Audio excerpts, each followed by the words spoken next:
It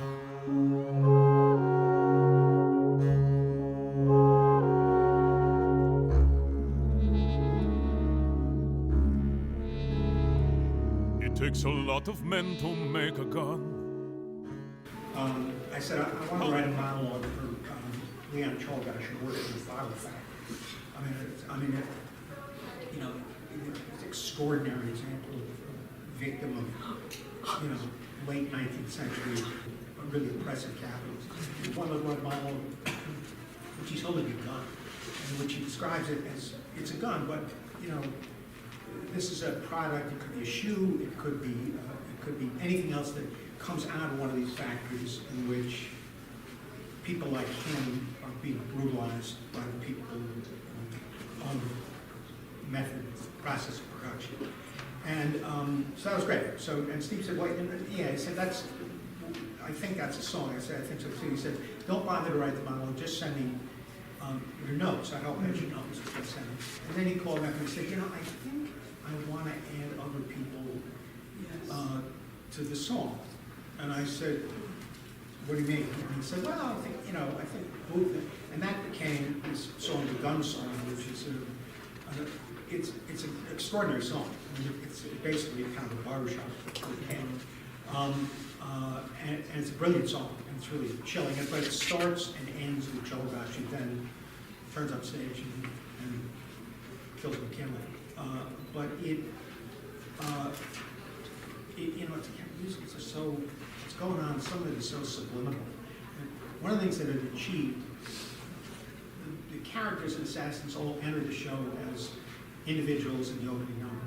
They don't know each other, they're not interested in each other, they come from different historical periods, they are armed with weapons and kind of the beginning of an idea.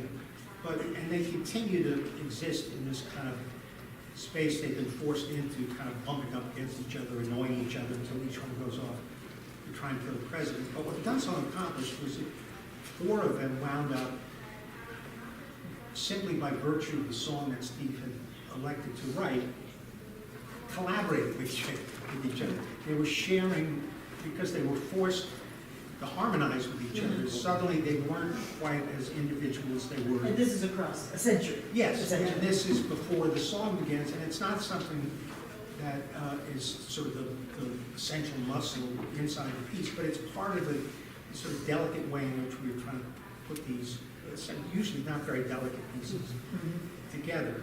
The Assassins, having now recognized themselves as cohort, as a group with something in common, had to go to Texas to recruit their next member, and that was going to be Leondar-Wright. But if Oswald had simply gone to the 6th floor of the Texas School of Classified and killed Kennedy, they didn't need to recruit.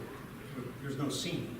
And Steve and I sat around for a long time trying to figure out what to do about that. And this is the book writer and the lyricist and the composer working together as the playwright. And one day he said, well, what if Oswald went there to kill himself? And I was like, oh, I'll be right back.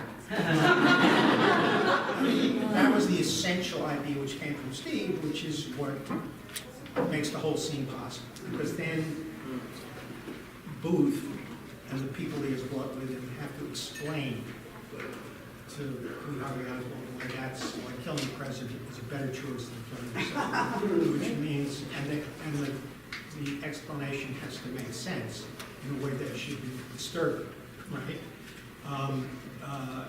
And I think it is. And it also, in a way, washed back over everything that you'd see the other assassins do, because it gathered their motives even more firmly into the central place. I'm very proud of the show. I'm very proud of the show, the way in which we wrote it.